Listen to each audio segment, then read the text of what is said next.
Crack! You break out of your egg. First thing you see, your father being eaten alive, injecting digestive enzymes, liquefying his insides, drinking him like a juice box. He's still breathing. 38 days guarding your eggs without eating, his body ate itself to keep you alive. Now this, 43 siblings aren't moving, dead in shells. The ones that hatched, eating each other. A brother twice your size clamps onto your sister's head. She thrashes, goes still. He turns toward you. But something worse is happening. Your throat burns. You need to breathe not through gills. You have lungs. Primitive lungs forcing you to surface and gulp air through a hole in your head. Your first breath, and you have to swim through a war zone to get it. You're 3 millimeters long, and your own family is hunting you. But the real killer, the one adaptation you think will save you, you're sinking. Too weak to swim up. You kick your tiny fins and spiral sideways like a broken helicopter. Above you, ripples. Something's moving at the surface. You force yourself upward, lungs collapsing. 1 foot away, the water explodes. A kingfisher's beak punches through like a spear, missing your head by millimeters. You tumble backward as the bird pulls up. You dive into the weeds, lungs burning worse now. The bird's shadow passes overhead 3 times before it leaves. You try again, slower this time, watching for shadows. When you break through, you suck air through the spiracle on top of your head, a blowhole like a tiny dragon. The oxygen hits your lungs like cold fire. Then something grabs your tail. Your largest brother, twice your size, mouth full of needle teeth. You twist hard, tearing free, leaving skin behind. He swallows the piece and comes at you again. You're too slow to outswim him, too small to fight. So you go completely limp, dead weight, worthless meat. He bumps you with his nose, waiting for movement. You don't even breathe. He loses interest and drifts toward easier prey. You just learned 2 terrible things. You'll need to surface for air every hour for the rest of your life, and your own family will try to kill you every single time. Skip forward 3 weeks. You've survived the sibling wars. Half your brothers and sisters ate each other.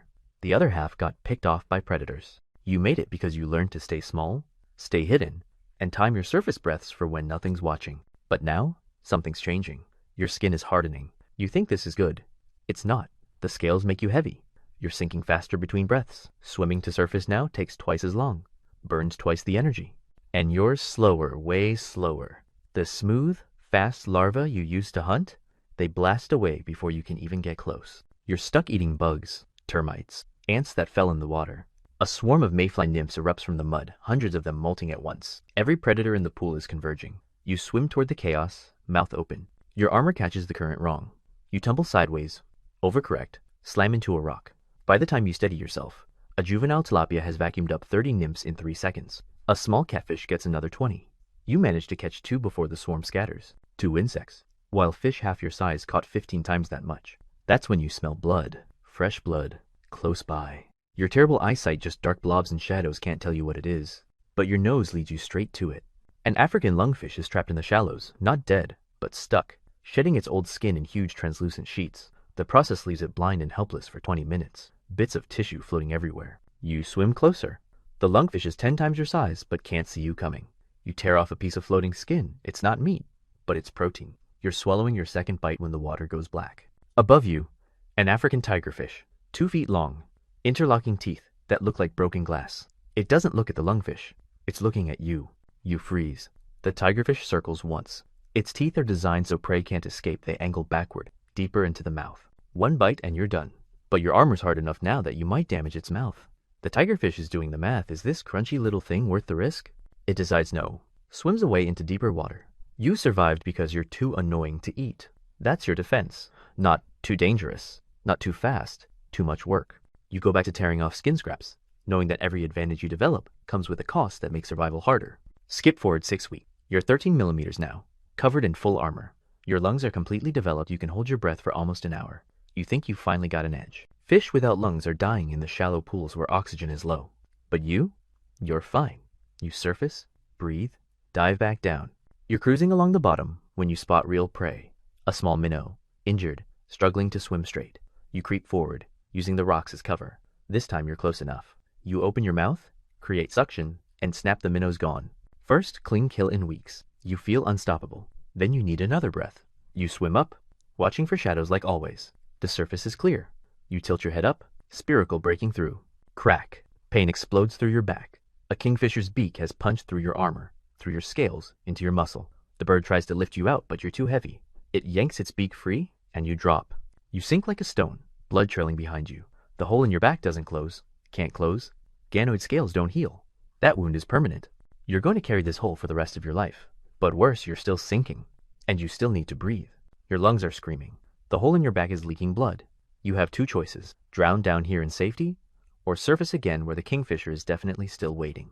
You force yourself up. Slow, spiraling. When you break the surface, you gulp air in half a second and dive. The kingfisher misses by inches. That's when it hits you. The lungs aren't a superpower. They're a curse. Every other fish can hide when predators come. You have to swim into the kill zone multiple times every single day, forever.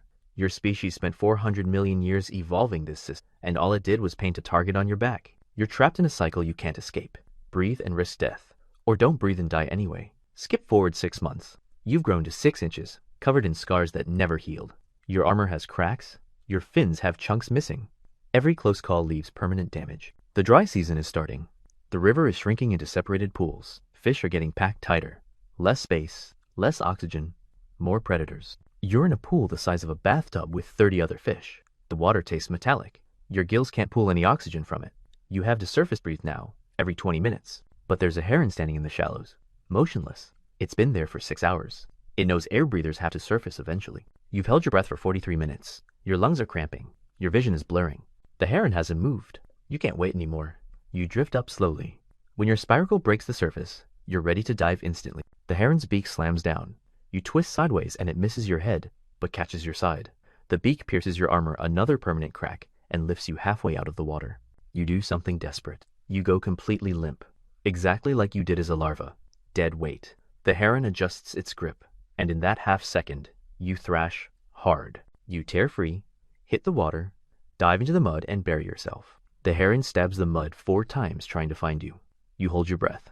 2 minutes, 5 minutes, 10 minutes. The heron finally walks away, but the pool is still shrinking. In 3 days, it'll be gone completely. You'll have to walk across land to find the next pool, and your stubby fins make you pathetically slow on ground. You've seen what happens to bichirs that try. Birds pick them off like worms on a sidewalk. The dry season has 2 endings. You make it to deeper water, or you don't. Most bichirs don't. Skip forward 2 months. It's breeding season. Every mature bichir in the river is swimming upstream toward the flooded shallows where eggs survive best. You smell a female. She's larger, stronger, and already has 3 males following her. You try to approach, but you're too slow. Your armor drags you down. The faster males cut you off every time. You try for 3 days. Each time, younger, smoother fish beat you to the spawning site. Your armor, the thing that kept you alive now, makes you too slow to reproduce. On the 4th day, you're so desperate you try spawning alone in a shallow pool. You release your sperm into empty water. No female, no eggs, just wasted energy floating away in the current. You just failed at the one thing evolution designed you for. And the walk to the breeding grounds burned 4 days of energy stores you'll need for the dry season. Skip forward 1 month. Your pool is gone.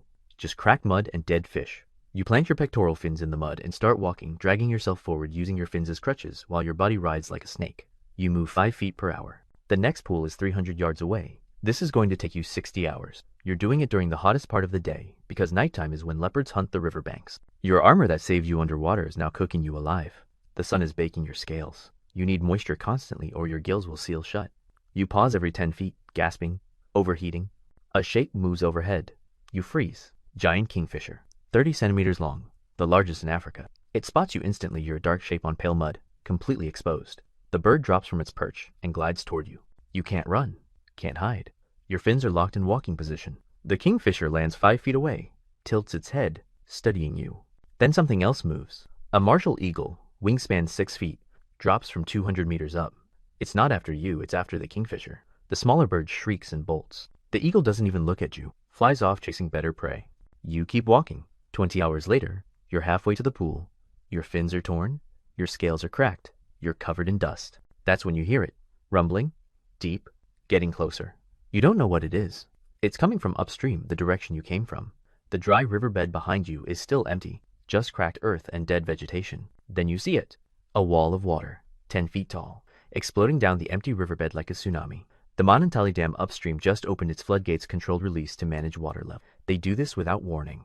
The dry season your species evolved to handle for 400 million years doesn't exist anymore. Humans changed the rules. The water hits you like a truck. You're tumbling, spinning, can't tell up from down. Your lungs are full of water. You try to surface, but the current is too strong. You slam into a rock, crack 2 more scales, get dragged underwater. You're drowning. On land, in a flash flood, your primitive lungs, the same design that survived since before dinosaurs, can't handle this. You needed gradual water return, shallow flooding, time to adjust. Not this. Never this. The water drags you 300 yards in 4 minutes, then deposits you in a newly formed pool. You're upside down in the mud. Your lungs are full of water. Your armor is cracked in 6 places. You try to breathe. Can't. Try again. Nothing. A juvenile Nile crocodile, 2 feet long, swims past, looks at you. You're not even worth eating, you're already dead. Your body sinks into the mud next to dozens of other Bichirs killed the exact same way. Fish designed to walk on land during dry seasons, drowned by artificial floods that hit during the wrong time. Somewhere upstream, a dam operator marks the successful water release in a logbook. Downstream, 7,000 Bichirs just died in 60 seconds. You survived sibling cannibalism, kingfisher attacks, tigerfish ambushes, heron hunting, breeding failure, and a 60-hour walk across burning mud. Killed by the one thing your 400 million year old evolution never saw coming: humans rescheduling the rain. Life as a Senegal Bichir, born into a family that eats you, develop armor that makes you too slow to hunt, cursed with lungs that force you to surface where predators wait, and die because humans change the water schedule. And believe it or not, there's an animal with an even worse deal. Watch that story next.